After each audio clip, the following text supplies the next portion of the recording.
রহমান, যিনি পাকিস্তানি সেনাবাহিনীর একজন কর্মকর্তা ছিলেন, তিনি তার জীবনের, তার চাকরির সমস্ত সুযোগ সুবিধা, ভয় ভীতি চিন্তা না করে তিনি বিদ্রোহ ঘোষণা করেছিলেন।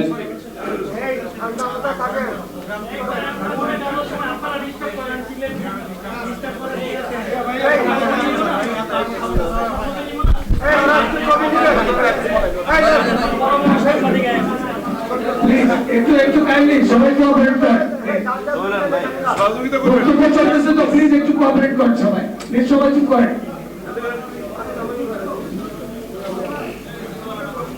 শহীদ প্রেসিডেন্ট জিয়াউর রহমান স্বাধীনতার ঘোষণার মধ্য দিয়ে এই দিশাহারা জাতিকে,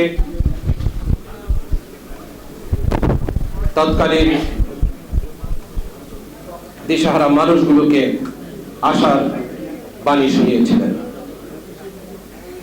1971 সালের সেই প্রেক্ষাপট যদি আমরা আলোচনায় নেই, বিবেচনা করি, যেটি আজকের আমাদের আলোচনার বিষয়বস্তু, সেটিকে বিবেচনায় নিলে আজকেরও একটি জাতি হিসাবে, একটি দেশ হিসাবে আমরা অনেক বড় একটি ক্রান্তিকাল অতিক্রম করছি। একটি অগণতান্ত্রিক ফ্যাসিস্ট সরকার, অনির্বাচিত সরকার এদেশের মানুষের সকল গণতান্ত্রিক মূল্যবোধকে ধ্বংস করে একটি পাতানো নির্বাচন খেলায় মেতে উঠেছে।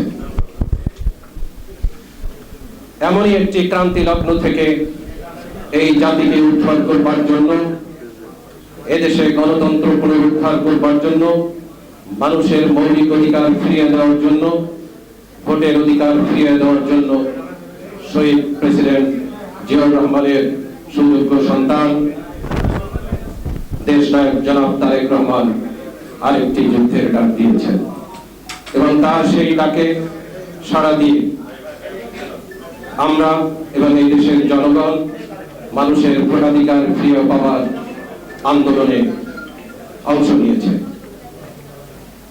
আমি মনে করি আমাদের এই আন্দোলন বৃথা যাবে না।